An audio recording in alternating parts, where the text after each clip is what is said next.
Welcome back again to Monday's training. And as you can see, well, you probably can't see. Let me turn on the screen. Now, hopefully you can see. We're going to talk about heart health and benefits of supplementation. Now, being the creative guy that I am, I thought about, well, shoot, what could we get into for Monday's training? And I thought, well, let me take some greens and figure this out. And of course, it's heart month, right? So obviously not too creative, but I think there's some value to talking about supplementation since it's heart month. So let's dig into that. So that's what we're going to talk about today. We're gonna get into what it is when we talk about a healthy heart and how supplements can be of benefit. So before we do that, though, I want to let's talk about the heart of the matter. And I'm going to get cheesy here and throw some of these things out, but we're going to play on heart month. So let's get right down to it, and you're not going to be shocked with this, but when we talk about, what is the issue here? Well, we know there are approximately 600,000 Americans dying each year due to heart disease. And if we get into some of the key points under that, it's the leading cause of death, for men and women. So it's more than all cancers combined. I think you could even rope in things like heart or accidents and cancers and all these different things. And it's still the leading cause of death. Another thing, 1 in every 3 deaths is associated with heart disease and stroke. Another thing, when we look at, well, what is the most typical heart condition that there is? And you probably heard of this before, coronary heart disease. And that's basically the buildup of fats in the arteries. And we'll talk about that a little bit more, but that is, as far as the type of heart condition or cause of death, it's right there. It's the buildup of fats. Another thing, when we look at heart disease that I really like to dig into is they say, and when I say they say, it's the research and people like CDC, Center for Disease Control, approximately 200,000 deaths are preventable when you talk about heart disease, and especially under the age of 65. Now, I know as you age and you get into the 70s, 80s, and if you're lucky enough, the 90s, your body is going to start to, shut down, and your heart is going to become weaker. But when we look at that under 65, I put at least in here because I think, if you really think about it, I think it's a lot more can be preventable when you talk about heart disease and deaths that happen because of that. And there's certainly risk factors, and this is where we're going to go. We're going to dig into this. Risk factors that can be and fall into being preventative and are certainly manageable that can change this.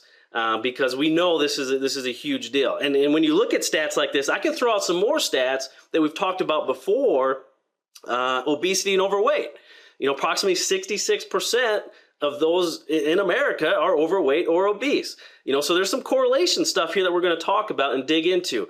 But before I do that, I'm going to be cheesy again. I'm going to have a heart-to-heart moment with y'all.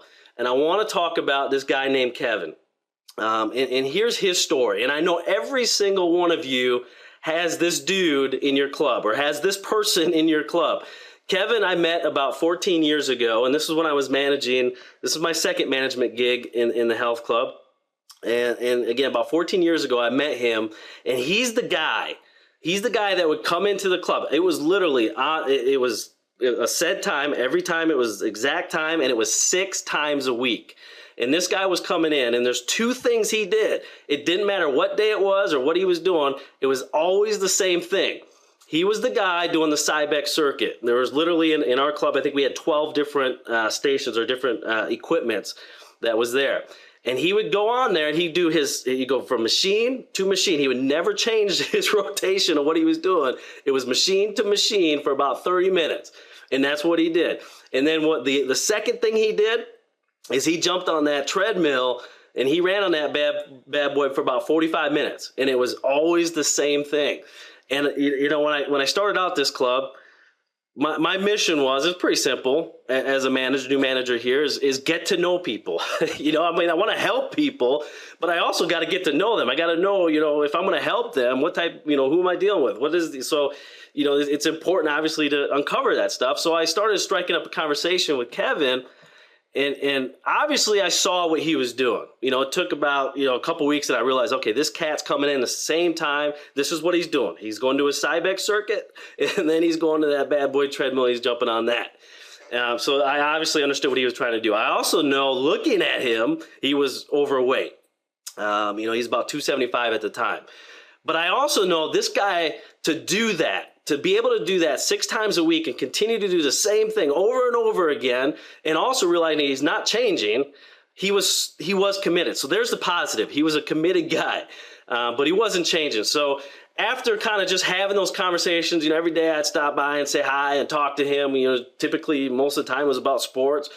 I realized that, okay, now I want to take it a step further and I want to see what's going on here. So I talked to him and we had that heart-to-heart moment where I said, well, Kevin, what are you trying to do? What are your goals? And lose weight was a big thing. Now, as you probably know in some of the sales training that I've talked about, it's always, let's dig deeper. We got to find out, what is the why? It's not just about losing weight. And what I found is, in having that moment, he was a dad, a father, and his main concern was his heart. And this was when he at that time, he was in his 40s, his early 40s. And his doctor recently put him on a drug that you're probably familiar with, Lipitor. And his whole mission was to get off of that. Now, here's where the story evolves. And this is where I love telling this story, because I said, well, shoot, let's talk about what you're doing, because I see it and I know I can help you and we can get you on the right path. But he said, well, my doctor told me when he wanted me to get on Lipitor, he said one thing to me: diet and exercise does not work for everyone. Now think about that, process that. I know most of you on this call, and probably all of you, are trainers. Think about that. Diet and exercise is not for everyone. Well, I believe diet and exercise works for everyone. I mean, really. So let's talk about that. We talk about heart on the line. That's the next thing I want to talk about. We're going to talk about, now there's some chaos here when you're looking at these lines, but I'm going to make this all flow together and come together nicely. But when we talk about diet and exercise, I believe it works for everyone. Now, certainly when you talk about heart disease, there are some genetic things and hereditary things. But at the bottom line of it, diet and exercise will work for everyone. I truly believe that, because you know what? There's 2 things we got to talk about when we talk about heart disease. Well, one contributor to heart disease in an area that we can manage and help prevent heart disease is going to be eating healthy. But if you're not eating healthy, obviously if you're eating things that like high in saturated fats or high in sugar and things like that, well, we know that can contribute and cause issues with the heart. It also can contribute to something else, which is going to be the next point. But before that, let's talk about physical activity, diet and exercise. So how you eat and how you move can drastically help prevent heart disease. But also the next thing I want to talk about, which is overweight and obesity. Remember, I threw out that stat. About 66% of those in our country are overweight or obese. I believe it stems from the 2 things above it: how we're eating and how we're moving. And if you're not moving, we know a couple different things are going on when we talk about overweight. Well, if you're not moving, you're not burning calories, so it makes it much more easier for you to gain weight. And then also we talk about heart health. If you're not moving, you're not conditioning that muscle. You're not helping get your muscle be able to be, healthier and blood pressure and all those wonderful things that we don't really need to dig into, because I'm sure that are important when we talk about heart health. But if we talk about, we're going to stay on prevention and management, obviously eating healthier, more fruits and vegetables, lean protein, good carbohydrates, complex carbohydrates, fiber, things like that definitely are going to help you, and possibly prevent any kind of heart issues. And then if you're moving right and you're exercising, of course that is. And then if you do those 2 things, I promise you're more likely to not be overweight. So those are some things we talk about that we can prevent.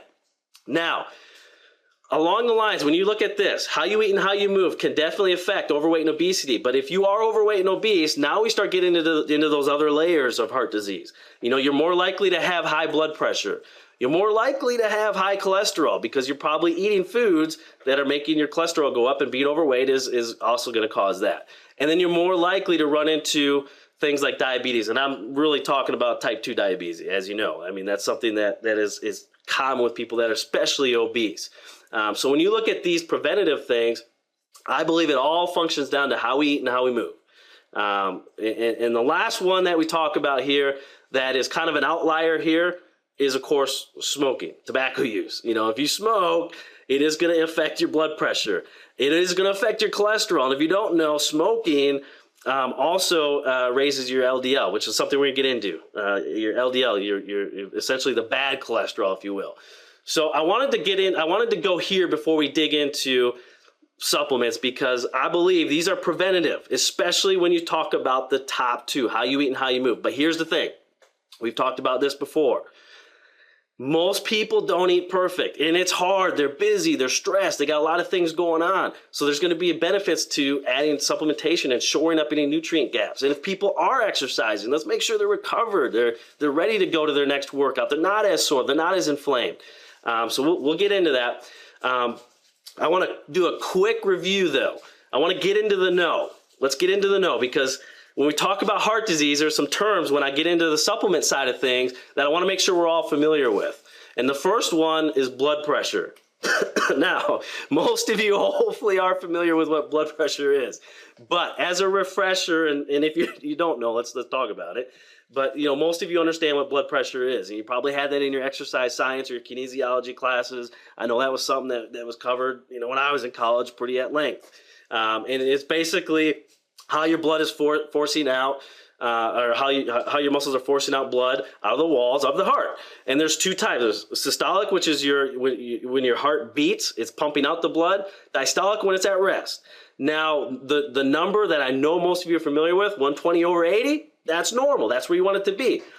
But those that have high blood pressure or increased blood pressure, obviously there's a risk for heart disease there. And that's very common. If you remember the last screen, very common with those that are overweight or obese. Tendency is they're going to have higher blood pressure. When you have that, it makes the heart work harder to pump the blood. It also can lead to heart failure and then hardening of the arteries, atherosclerosis. Now, this is a term, this is the next in the know. Some of you may be familiar with this. If you're not, this is basically classified as a disease from plaque. Now, plaque is kind of like this, it's fats, it's cholesterol, it's calcium. It's basically what's built up, and it's built up over time in the arteries, and that's something. It's a disease. It's not something that all of a sudden, boom, you got it. It's something by poor lifestyle, by how you're eating and moving, is going to build up in the arteries over time. Now that's going to lead to, remember back to that number one cause of death in men and women, coronary heart disease. So that's basically the buildup of plaque. Which what does that do? Well, it makes the arteries themselves narrower, so the blood has to be forced through there more. The could lead to blockage, clots and things like that. So this is one term we're going to talk about, atherosclerosis. So kind of remember that. Hopefully, if you're staying with me here, hopefully you're taking some notes on this. The next one, cholesterol. I know that should not be a new term to you, but let's talk about what it is. It's waxy fat-like substance that's obviously in the cells. It can't dissolve in blood. Now, the body does need cholesterol. Cholesterol it's a good thing, to make certain hormones, effectively using vitamin D and digestion of foods. So it's a good thing.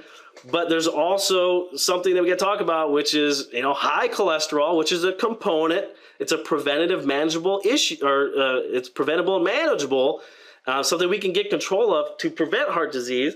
But there's, some things we got to talk about here. We talk about cholesterol. Let's dig into it a little bit more.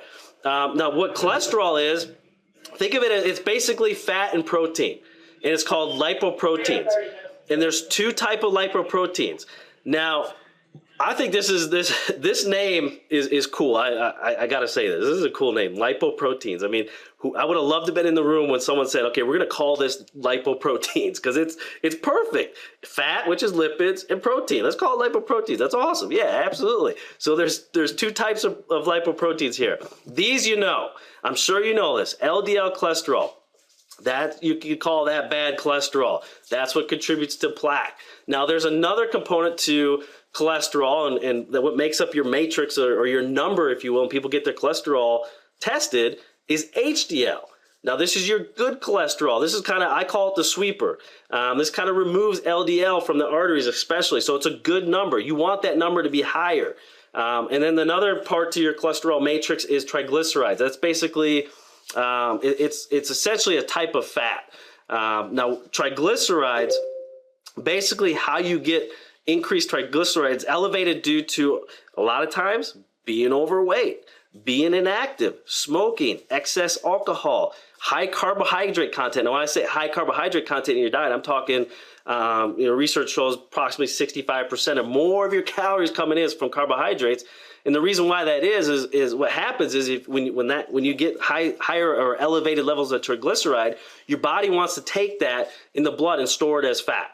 It's just one of the sciences behind how our body works. So triglyceride is something that we don't want that to be high. We want to be able to manage that as well, and that's part of that cholesterol matrix. So cholesterol is a thing when we talk about preventative heart health and preventative issues for heart disease. This is something we got to talk about. So that's kind of the in the know. I wanted to make sure we kind of did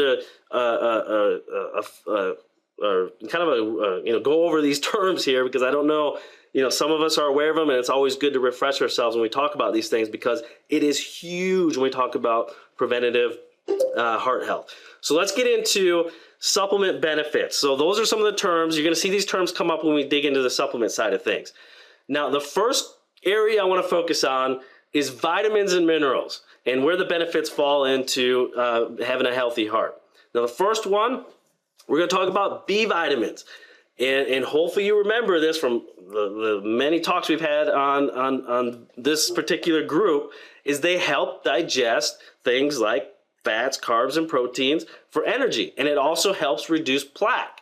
And remember, we talked about plaque, and the number one killer for men and women is the buildup of plaque. Now, there's a cool study, and you could check this out, Google it, or let me know if you want it. USC did a study on folic acid, B6, B12. Those reduce the progression of early buildup of plaque. That's pretty cool. So that is definitely something we talk about, preventative things. B vitamins, that's an important vitamin. Niacin helps helps increase HDL. Remember back, that's the good cholesterol, that's the good one, that's the sweeper taking out the bad stuff, the LDL. So niacin is a B vitamin that's important for a healthy heart. The next one I'll talk about, vitamin C. Most of you are familiar with this as an antioxidant, right? Immune system support and things like that. But vitamin C is also a key component to healthy blood vessels. Also, raising HDL, there's that number again, good cholesterol, raising that. We want to raise that and lowering the bad, the LDL cholesterol. So vitamin C, a great vitamin for heart health. Magnesium, crucial for heart function. It helps regulate the heartbeat, lower toxic blood homocysteine. If you don't know what that, I didn't put that in the know, but if you're not familiar with that, basically what that is homocysteine is basically a common amino acid, which you probably know is the building blocks to protein. When you have a higher elevated level of that, you look at things like, it's actually a independent indicator for risk factors for heart disease later on. So that's something that obviously is something we talk about when we talk about magnesium. The other thing with magnesium is most people aren't getting the recommended daily allowance. And that usually falls within 300 to 400 milligrams. That depends on if you're male or female and your age, but most people are not getting that, which sets us up for where we're taking this and where we want to get these additional key vitamins and minerals. Selenium, this is another one. This is an antioxidant that it works in combo with vitamin E and C. What's unique about this is if you're deficient in this, it's a marker and it contributes to heart disease and even cancer. So that's another common nutrient we want to talk about. Copper, probably know this. It's a mineral. It's important for lowering LDL. There's that cholesterol thing again, the bad cholesterol, lowering that. Can also do things like help prevent artery burst and clotting and things like that. But that's a key vitamin that I wanted to put on here to kind of showcase as, hey, LDL cholesterol. We got to get a nutrient that is important for reducing cholesterol. Potassium, probably familiar with this one, electrolyte and mineral. Potassium, like magnesium, helps regulate the heartbeat. Also plays a role in blood pressure levels and can help lower high blood pressure. And write this down. If you're taking notes, here's a real simple point to make reference here. If you have higher sodium levels, or if your sodium levels go up, your potassium levels go down. And that's why you hear things like when you talk about, diet, especially people that have heart disease or trying to, manage that, reduce your sodium intake. So potassium is a key component to heart health. So I flashed it up. All roads lead back to this. It's my boy Kevin O'Leary, Shark Tank. I don't know if you watch that show, but it's one of my favorite shows. And we always talk about this. There's a reason why we talk about Daily Essentials, multivitamin. When you look at those vitamins and minerals, you're going to find that in Daily Essentials. So all roads, yes, we talk about heart health, getting on a high quality vitamin that has some of these key ingredients here. Yeah, it's important. It can help manage and prevent, things like heart disease. So yeah, all roads lead back to Daily Essentials. So that's one of the key products that you could be out there promoting this month and talking about it as it relates to heart health. So that's kind of a rundown on vitamins and minerals. Now, the next area I want to talk about, essential fatty acids and the benefits there. If you don't know what essential fatty acids are, they play a critical role in just overall body health. And they're essential. They're essential because we got to get them. We got to get them through diet. We got to get them through our nutrition. Our body does not make them. Now, there's a lot of things that essential fatty acids do.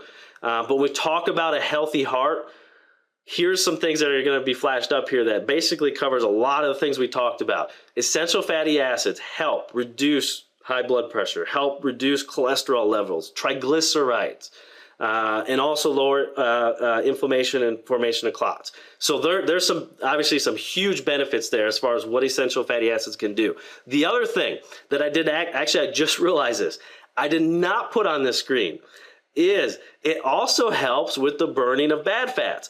And also research shows if your blood concentration is higher in essential fatty acids, you're less likely to store fat. And we know that a component of a lot of these heart issues we're talking about is being overweight and obese. Essential fatty acids is important for heart health, but also helping burning and preventing storage of fat. So now when we talk about essential fatty acids, the big one we got to talk about omega-3s. This is, of course, an essential fatty acid. Again, the body does not produce it, but we talk about big benefits here. When we look at omega-3s, and this is when you talk about heart promotion, heart health, and all these things you're talking about, this is where, if you Google it, this is going to be the one thing that a lot of things are talked about, omega-3. So what does omega-3 do? It helps with blood circulation. It helps with something like fibrin, which is a compound that's involved in clot and scar formation. It increases the breakdown of that, reduce blood pressure, reduce blood triglyceride levels.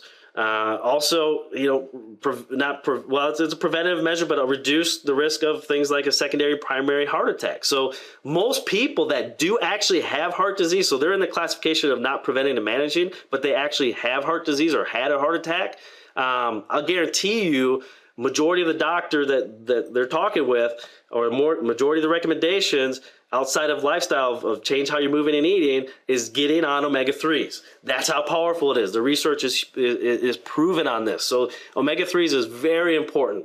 Now, when we talk about the supplement benefits of it, this is where you have the RX oils fish and then the flax.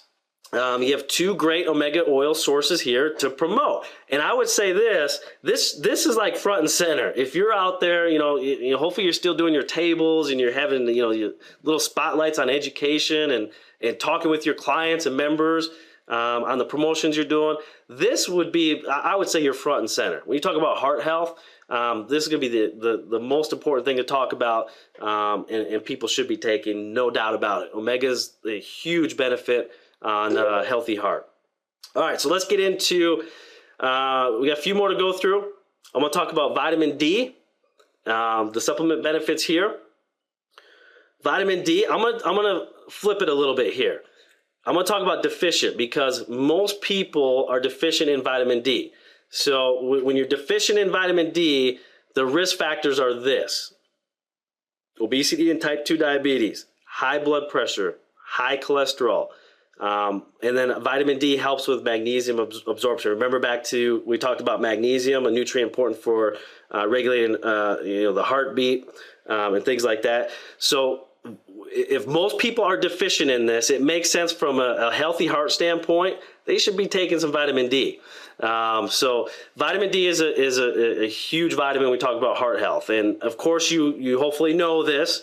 You have a high quality vitamin D, vitamin D3, the D3 essentials that you can recommend and promote as part of that heart health. Next up, we're going to get a little bit, this might be something new. Most of what we've been talked about so far is vitamins and minerals, essential fatty acids. Now we're going to do a couple other nutrients that are important for heart health or can be taken to help with preventative heart issues. Flavonoids, if you haven't heard of this, they're found in plants. They're part of the plant's metabolites, if you will. Also, it kind of gives the plant that pigment color, if you will. Now, there's certainly some benefits to this and how it helps with the cells. It's an antioxidant and how it helps the heart. When you really look at what it does for the heart, there's a couple key things. Reduce inflammation, especially associated with heart disease. Helping the blood vessels relax, improve the ability of the blood vessels to relax, strengthen capillaries. If you don't know what capillaries are, those are those tiny little, like super tiny blood vessels that help pass blood from the arteries to the veins. Also, a thing with capillaries is it's kind of like a waste manager. It helps kind of transport, through that transportation to the arteries to the veins, it's taken out waste substances as well. So strengthening the capillaries, being able to help that function better, help with getting the blood from the arteries to the veins, and that interchange is a key thing. So flavonoids is a big thing. And that's why a lot of people, a lot of doctors or health nutrition experts will say, well, eat bright fruits and vegetables and things like that. That's where you get them. The next one, phytosterols. This is another thing that's found in plants. It's similar to cholesterol. Here's the cool thing. This is the one thing I love about this particular nutrient. It helps reduce cholesterol by basically competing with cholesterol and how it's absorbed in the intestine. So when you take something, and again, we're talking about you get this through your fruits and vegetables.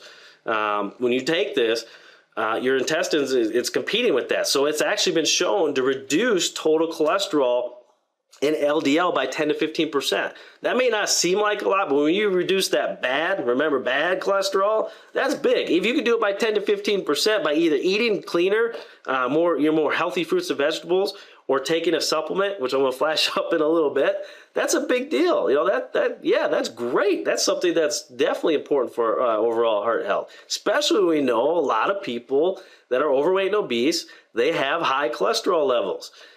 So these particular two nutrients, I'm always going to say, you want to try to eat more healthy fruits and vegetables. I mean, that's just part of any health, heart health plan. You got to do that. It's important. But I also got to recognize that most people, they're not eating good. They're not eating perfect. In fact, less than 10% eat the recommended servings of fruits and vegetables. So supplementing can help make that easier to make sure you're getting nutrients like this that will help the heart. Now, the one product that we have that has this, and this is my number one favorite product, you probably know it, RX Greens. So it does have these in it. And as you know, it has over 30 plus superfoods of fruits, vegetables, kale, wheatgrass, all these wonderful things that certainly can help with heart health. So greens, another one that I would recommend, being able to talk about as far as promoting heart health. Last one, collagen. We're going to talk about this nutrient. You might know this one. It's a structural protein, a very hard protein, fibrous protein made up of amino acids. In fact, the body essentially, you look at the number, 75 to 85% of skin, muscle, connective tissue, it is collagen. It's the most abundant protein found in the body. Here's a point on collagen. As you age, production of collagen slows down. So you talk about skin elasticity, firmness, wrinkles, and things like that. Well, that's just part of collagen slowing down, your production of collagen, and it's the majority of the structure of those things we talked about, the muscle, connective tissue. But it's also important for heart health. And here's why. Collagen can strengthen blood vessels. Blood vessels, as you know, is arteries and veins. Strengthening that is important for heart health. Improve circulation throughout the body. That's important. It can also, increasing your collagen levels can also reduce inflammatory disease. Slow the buildup of plaque. We talked about this. This is the leading cause of death when you talk about heart disease, is the buildup of plaque in the arteries. So collagen plays a role for that. Now, where do you get it?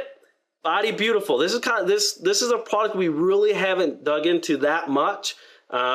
It's really, people think about it for, women, healthy skin, hair, nails, hydration of the cells and things like that. But just looking at the benefits and how collagen can help with a healthy heart, this would be a product that, you certainly can talk about and promote, because collagen is a key thing as well. Heart disease, we know the issue at hand. We know it's the leading cause of death. We know that it is preventable and it is manageable for most people. And I default back to it all centers around how you eat and how you move, and making sure that we're not overweight and obese, which obviously leads into those other things we talked about: high blood pressure, high cholesterol, and those things. And I know there's some hereditary things that, that are part of that matrix, and when you talk about that, but the bottom line, we're dealing with people that have goals, that are overweight, that are obese, that want weight loss, that want to be healthier. And a lot of them are going to have high blood pressure. They're going to have high cholesterol. They may have type 2 diabetes. And we talk about eating better and moving more. And these supplements right here that we covered today really help kind of plug that gap or add to that, what they're trying to do for heart prevention and heart health. So with that being said, I appreciate you guys jumping on this call. Glad to get back to the training. Hopefully you got some new insights into some of the products. Also those key vitamins, minerals, essential fatty acids, and things like that help and you could talk about with promoting optimal heart health. So with that being said, thanks. We'll pick it up again, and you guys have a great week.